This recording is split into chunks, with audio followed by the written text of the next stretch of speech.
I am a biologist and a philosopher and nature writer, and I live in Berlin and in the Italian Apennine Mountains. And my intention is to help us understand aliveness and help us get a new picture of what actually life is about, on the level of a biological and philosophical description, but also on the level of experiencing how it feels to be alive and what entails this. So that's my my life's work, I could say, and I'm mainly writing about this. I've trained, among others, with a cognitive biologist and theoretical biologist, Francisco Varela. So he was a Spanish-speaking guy coming from Chile, and I had the great luck to be his student, and so he's a very dear teacher. So he's very influential in my work, and he was also trying to understand what is life, which is unusual for contemporary biology. It's interesting. I realized that when I was doing undergraduate studies in biology, that actually, if you train in biology at the university, nobody will tell you what their idea of life is. They will just tell you, okay, we can describe organisms as machines and with causal mechanic ideas, but we can't tell you what life is. That's not the right question here. Go somewhere else. Okay, a little bit.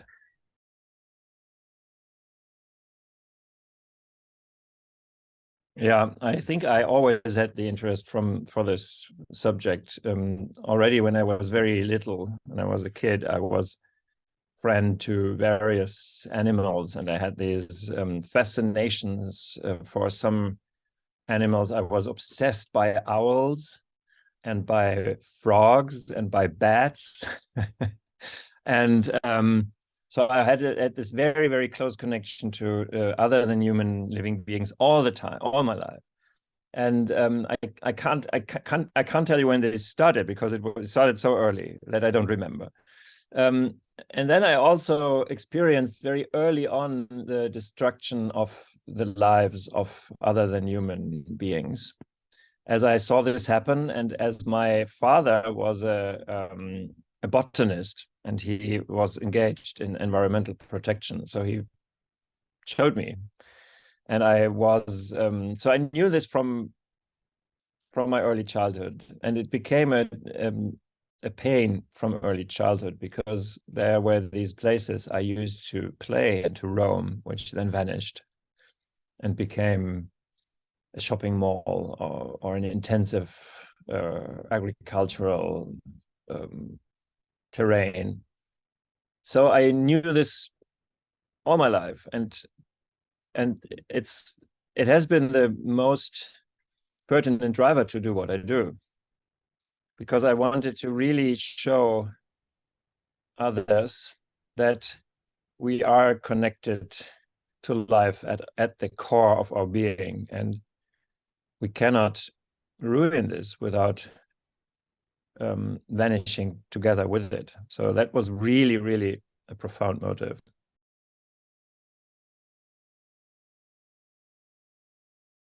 So what I found lacking in ecology was the perspective of a self who experiences what is happening.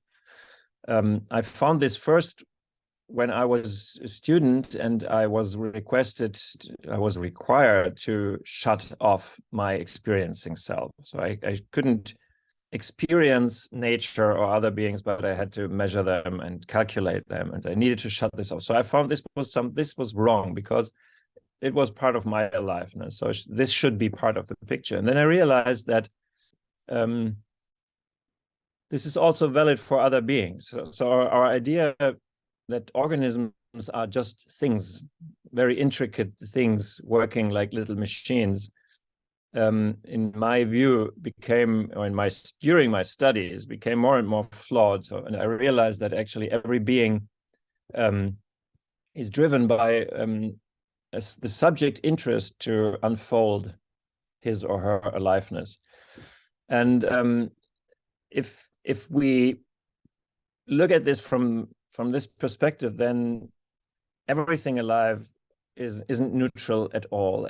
Everyone is deeply immersed in an experience of meaning and of things going well or things going less well. Everything is profoundly about feeling, and then in this respect, humans are not that very much different from other beings. And so we need to change our view about ourselves, and we need to change our view about other beings. And this goes very well with some findings in biology, and that's part of what I've been trying to show in this book. You've used the word non-duality. It takes me some time to get there, because it wasn't what I started with. I didn't come there. I didn't go there from a desire for non-duality or from any sort of spiritual perspective.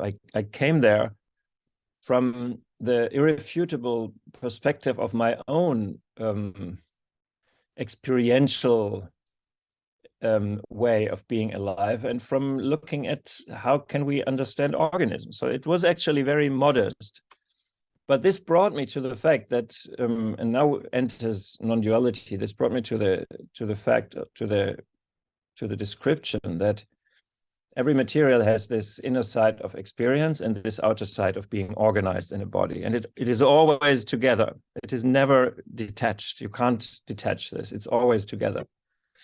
So this might count as non-duality, actually, but it's very biological nonetheless.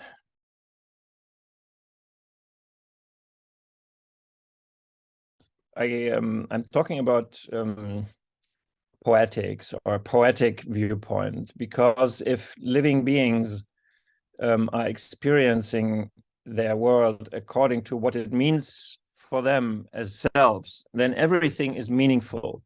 So everything is also expressive. And then we're profoundly in the realm of a world in which attitudes, things, gestures express something about themselves through their bodies. So we're in a sort of poetics of life, or poetics of nature.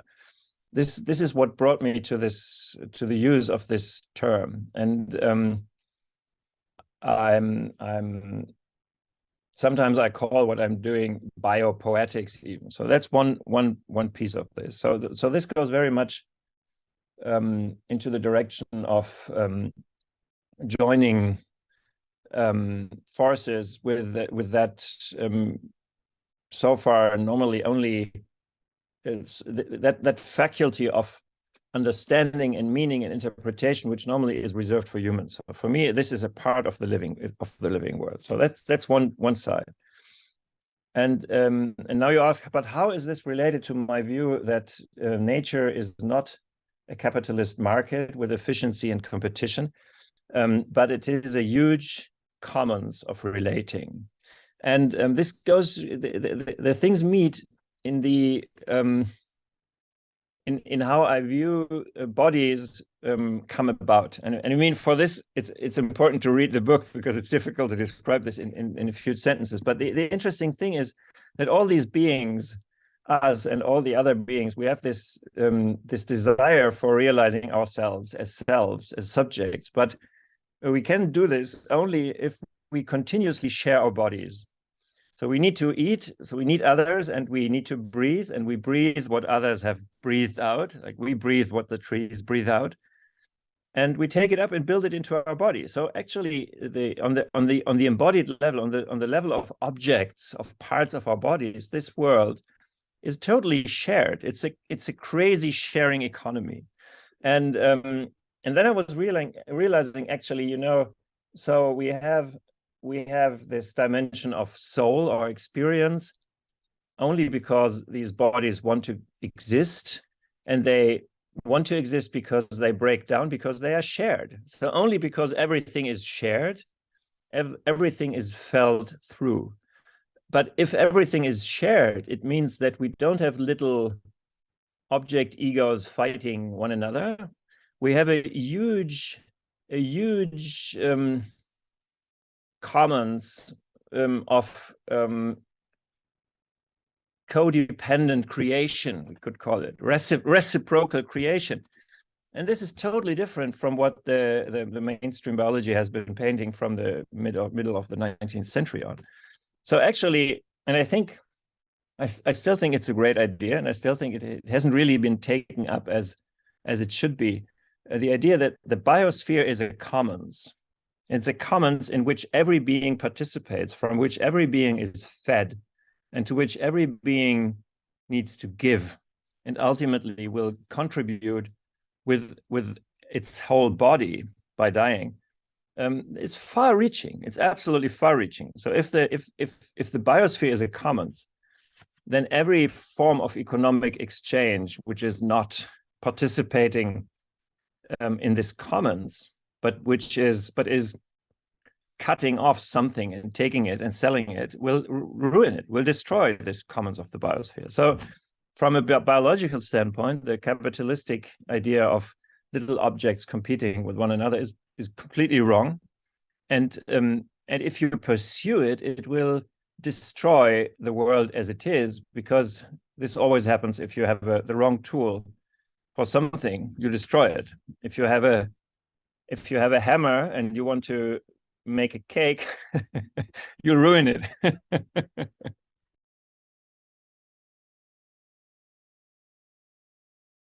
For me, it's a very old feeling. As I told you, I've been feeling this all the time.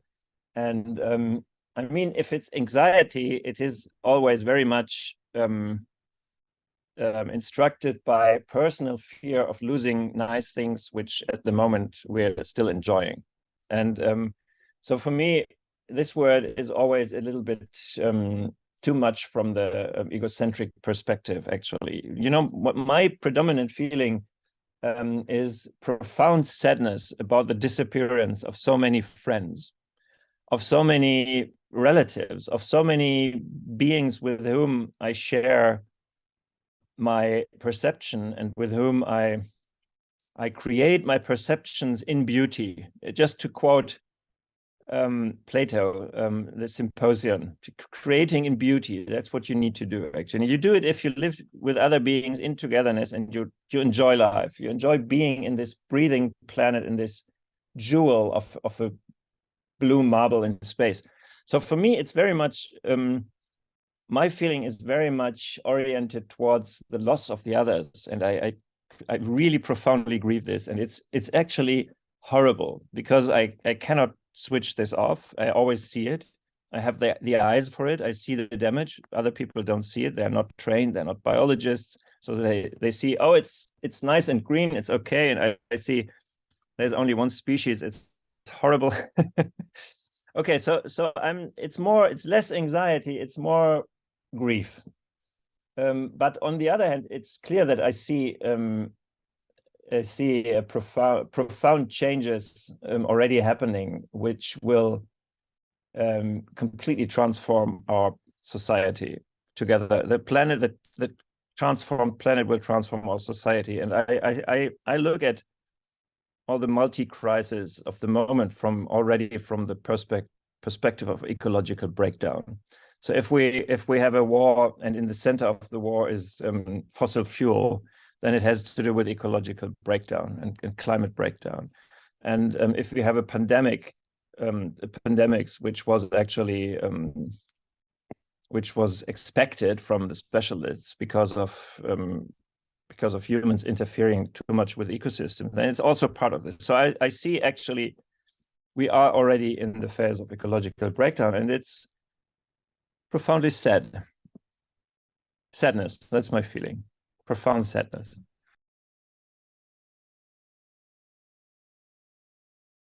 So first, let me thank Kairós for having a nice title in Spanish as well. Vivificar, like it very much.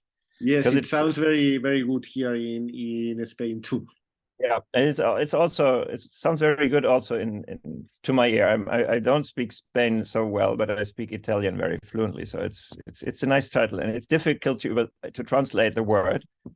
So in the German version has the English title, which didn't really help, but it was so difficult to translate it, so they just took the English title. So actually, I remember very well when I found this title, because I didn't find it. A colleague of mine found it. She was she still is she works for a German ecological foundation, and Heike Löschmann, I have to give my credits to her. She found this word, and she said actually it's like enlightenment, which is the English word for this epoch in the 18th century, when people discovered that they have a rational mind and they don't need to believe everything they're told. And then Enlightenment produced all this feverish technological rubbish. So I was thinking we need to do this for life.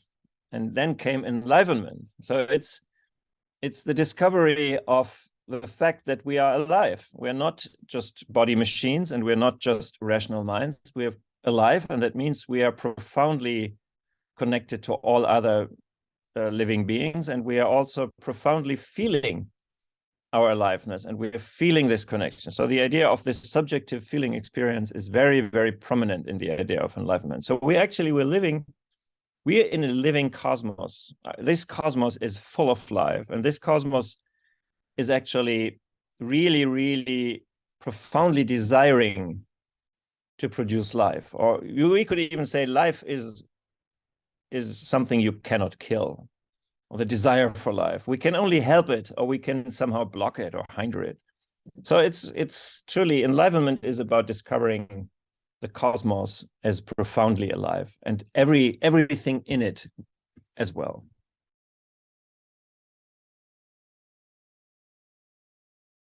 So I would say the problem is not reason. The problem is what we think reason is. So I would actually say, let us keep reason, but let us understand what it really is, and let us not be colonized by people who say that reason is only controlling abstraction. This is wrong. So I'm actually not advocating ecstatic irrationality or whatever. I wouldn't say no, we only need to follow our feelings, because this would be another extreme. We need to be whole. So we need to put everything in action, which is part of reason. And you see, if I was an indigenous elder, and you asked him, and he could say something like, if I want to take a reasonable decision, I will go and talk to the trees, and they will tell me. And you see, a Western enlightened white male person would say, well, this is completely foolish, this is crazy, trees don't speak, and they don't speak English. But you see, as I said before, we are breathing in what the trees breathe out, and vice versa. Trees breathe in what we breathe out. So we are profoundly connected on an existential level, on the level which allows life to flourish. So it is actually a very good idea to ask a tree, because he is so much connected into the process of life. And you see, there's so many questions. If we ask the trees, they would have said no, and it would have been right. They would have said, no, don't do this. It's wrong. It's foolish. It's crazy. You'll kill life. So what I want to say is we need to include into reason all the other faculties of living communication. So we need to include how that feels. So feeling needs to go into this. We need to include how we perceive this through our senses. And we need to also include our intuition as persons who are connected to the center of the living cosmos. So we are able to work with intuition, and we need to include thinking, for sure. I mean, excluding thinking is absolutely crazy. We can do so many beautiful things thinking, but if we just say thinking needs to control everything else, then it will go wrong. So you see, I'm not against reason. I'm only for decolonizing it and giving it back its its full distributed, shared living power. That would be good. That would be great.